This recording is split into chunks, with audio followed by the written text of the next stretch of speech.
Hello friends, எல்லோருக்கும் இனிய வணக்கம். இன்றைக்கி நாம் இந்த வீடியோவில் ஒரு அருமையான ஒரு ஸ்டோரியை பற்றி பார்ப்போம். நாம் சில நேரங்களில் தவறுதலாக புரிந்து கொண்டு நிறைய விஷயங்களுக்கு கோவப்படுவோம்.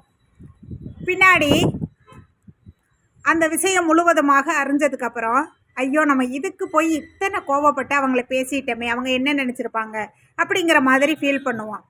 அப்போது ஒரு விஷயத்தை பற்றி நாம் முழுவதுமாக தெரிந்து கொள்ளாமல் கோவப்படுவது தவறு அப்படிங்கிறதுக்கான ஒரு ஸ்டோரியை நாம் இந்த வீடியோவில் பார்ப்போம். இந்த வீடியோவை உங்களுக்கு ஸ்பான்சர் பண்ணுறது STO டிஜிட்டல் மார்க்கெட்டிங். இந்த மார்க்கெட்டிங்கில் நீங்கள் இணைந்து பயன்பெறணும் அப்படின்னா ஸ்க்ரீனில் தெரிகிற இந்த வாட்ஸ்அப் நம்பருக்கு, அதாவது 9994104160, இந்த வாட்ஸ்அப் நம்பருக்கு உங்களுடைய பெயர் மற்றும் தகுதியை அனுப்பி வச்சிங்க அப்படின்னா உடனடியாக உங்களுக்கு பதில் கிடைக்கும். ஸ்கிப் பண்ணாதீங்க. பெரிய தப்பு. தினம் 300 ரூபாய் சம்பாதிக்க அரிய வாய்ப்பு. இன்ஸ்டாகிராம், Facebook பயன்படுத்த தெரிந்தால் போதும். Content post and content publishing மூலமா தினம் 300 ரூபாய் சம்பாதிக்கலாம். இந்த வேலை செய்ய 5 நிமிடம் போதும். Work training support, group communication support, all language customer live chat support, முக்கியமா சொந்தமா ஒரு பிசினஸ் ஸ்டார்ட் பண்ற அளவுக்கு உங்களால கற்றுக்கொள்ளவும் முடியும், சம்பாதிக்கவும் முடியும். இந்த வேலை வாய்ப்பு வழங்குவது 5 வருடத்திற்கு மேல ரன் ஆகிட்டு இருக்க நம்ம தமிழ்நாட்டு company school of business organisation private limited. மேலும் விவரங்களுக்கு டிஸ்கிரிப்ஷன்ல கொடுத்திருக்க நம்பருக்கு வாட்ஸ்அப் பண்ணுங்க. அது ஒரு அழகான கிராமம். அந்த கிராமத்தில் முல்லா தன்னுடைய குடும்பத்தோடு வாழ்ந்துக்கிட்டு வராரு. ஒரு நாள் தன்னுடைய நண்பனான ஒருத்தர் முல்லாவை நேரில் சந்திக்கணும் அப்படின்னு ஆசைப்படுறாரு. அதற்கு முல்லாவும் சம்மதம் தெரிவித்து ஒரு நாள் ஒரு டேட்டு ஃபிக்ஸ் பண்ணி சொல்கிறார். இந்த நாள் என்னுடைய வீட்டுக்கு வாங்க, நாம் நேரில் சந்தித்து பேசலாம் அப்படின்னு சொல்கிறாரு முல்லா. அந்த நண்பரும் ஒத்துக்கிறாரு.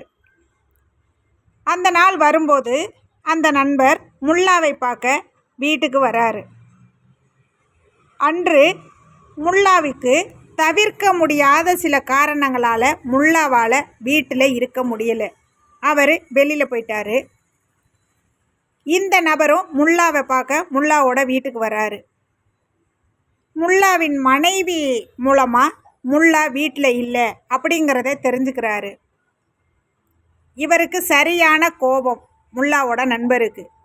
என்னடா மனுஷன், நம்மளை வீட்டுக்கு வர சொல்லிட்டு அவர் வீட்டில் இல்லையே, அப்போ நம்ம மேலே அவ்வளவுதான் அவருக்கு மரியாதையா?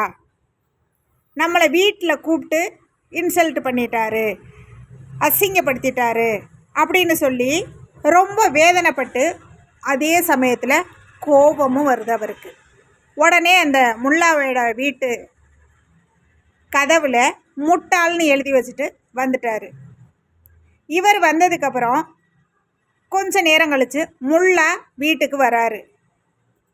அவர் வீட்டு கதவில் முட்டாள்னு ஒரு வாசகம் எழுதியிருக்கிறத பார்த்து முல்லா தன்னோட மனைவிக்கிட்ட என்ன நடந்ததுன்னு கேட்குறாங்க. அப்போ முல்லாவோட மனைவியும் நடந்த எல்லாத்தையுமே சொல்கிறாங்க. அப்போ தான் அவருக்கு நினைவு வருது. சரி, நம்மளை பார்க்கலை அப்படின்னோடனே கோவத்தில் அவர் எழுதி வச்சுட்டு போயிட்டாரு அப்படின்னு சொல்லிட்டு இவர் ஒன்றும் சொல்லலை. சரிம்மா பார்த்துக்கலான்னு சொல்லிட்டு முல்லா அந்த நண்பரைக்கான வீட்டுக்கு போகிறாரு. அவரோட வீட்டுக்கு அவருக்கு முல்லாவை பார்த்த உடனேயும் ஒரு பதட்டம். ஆஹா, நம்ம முல்லாவோட வீட்டில் கதவில் முட்டாள்னு எழுதி வச்சுட்டு வந்துட்டோம். அதை பார்த்துட்டு முல்லா நம்ம கூட சண்டை போடுறதுக்கு வராரு, என்ன நடக்க போகுதுன்னு தெரியல அப்படின்னு சொல்லி டென்ஷன், பதட்டம், ரொம்ப ஒரு பதட்டமான சூழ்நிலையில் நிற்கிறாரு. முல்லா ரொம்ப சாதுவாக போகிறாரு.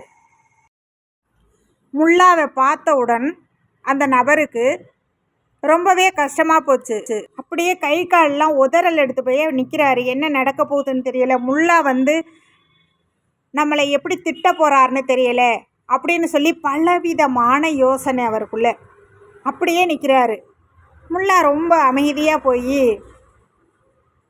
தப்பாக நினச்சிக்காதீங்க, நீங்கள் வீட்டுக்கு வந்திருக்கீங்க, என்னால் இன்னைக்கு ஒரு தவிர்க்க முடியாத சூழ்நிலையால் வெளியில் போகிற மாதிரி ஆகிருச்சு.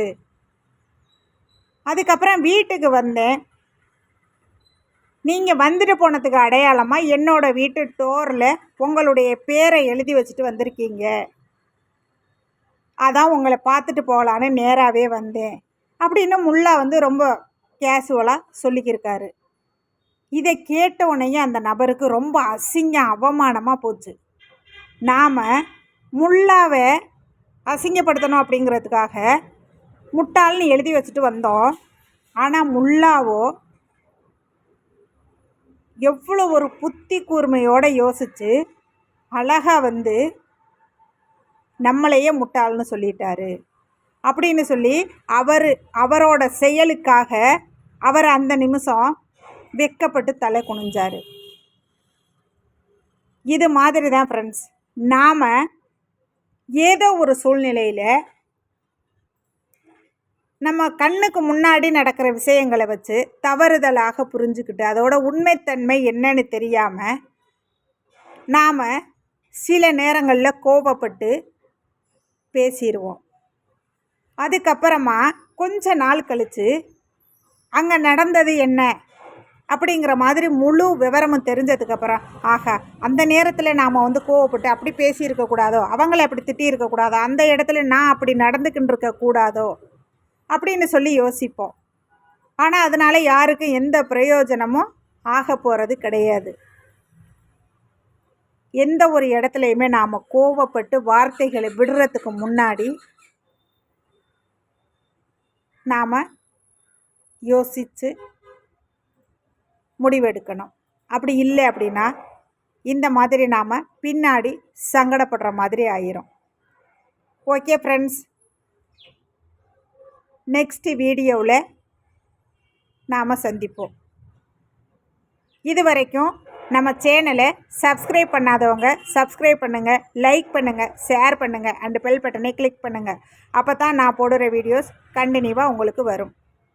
தேங்க்யூ ஃபார் வாட்சிங்.